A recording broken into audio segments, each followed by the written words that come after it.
The 6th of June, 1944, Normandy. At dawn, the sea is crowded with ships and the sky thunders with planes as Allied soldiers storm the beaches of France.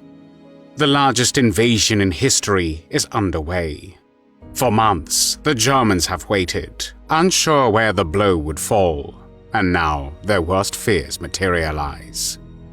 Yet even as the first waves of troops fight their way ashore, another battle is already being waged in the shadows. In Berlin, weeks earlier, a woman's voice, calm and persuasive, had carried across the airwaves, warning that this invasion would end in slaughter of the Allied troops. Her broadcast, called Vision of Invasion, mixed the sound of crashing waves with the cries of dying men.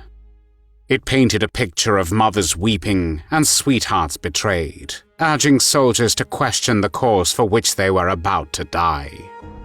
It was propaganda carefully crafted to break courage at the very moment it was most needed. Allied commanders dismissed it as enemy play, but among the men the voice was known and occasionally whispered about. They called her Axis Sally or Bitch of Berlin. But her real name is Mildred Gillars. Mildred Gillars was born as Mildred Elizabeth Sisk on the 29th of November 1900 in Portland in the state of Maine in the United States. Her parents were Vincent Sisk and May Hewitson. After they divorced, she moved with her mother to the state of Ohio, where May remarried Robert Bruce Gillars. Young Mildred took his surname. Restless and ambitious, Mildred dreamed beyond the small-town world around her. She studied art and music, hoping to become an actress.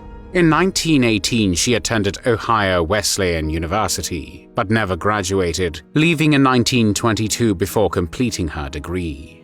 Gillars then moved to New York City, where she worked in various low-skilled jobs to finance her drama lessons. Yet despite her determination, she was unable to establish a theatrical career.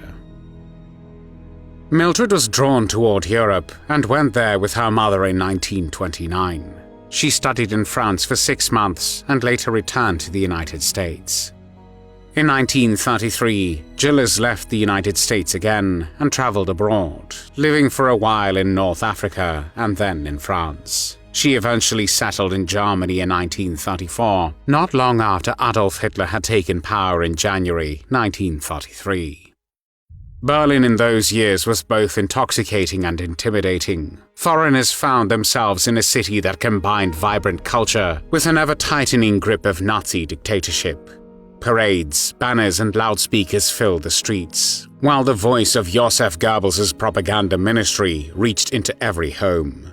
The radio, once a simple piece of household furniture, became a weapon of politics, carrying the Führer's speeches to millions. For someone like Mildred, whose heart longed for drama and theater, Berlin provided an unusual stage.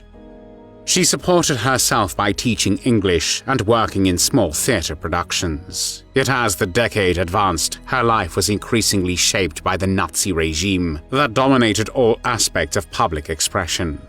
Everything changed on the 1st of September 1939 when Nazi Germany attacked Poland and the Second World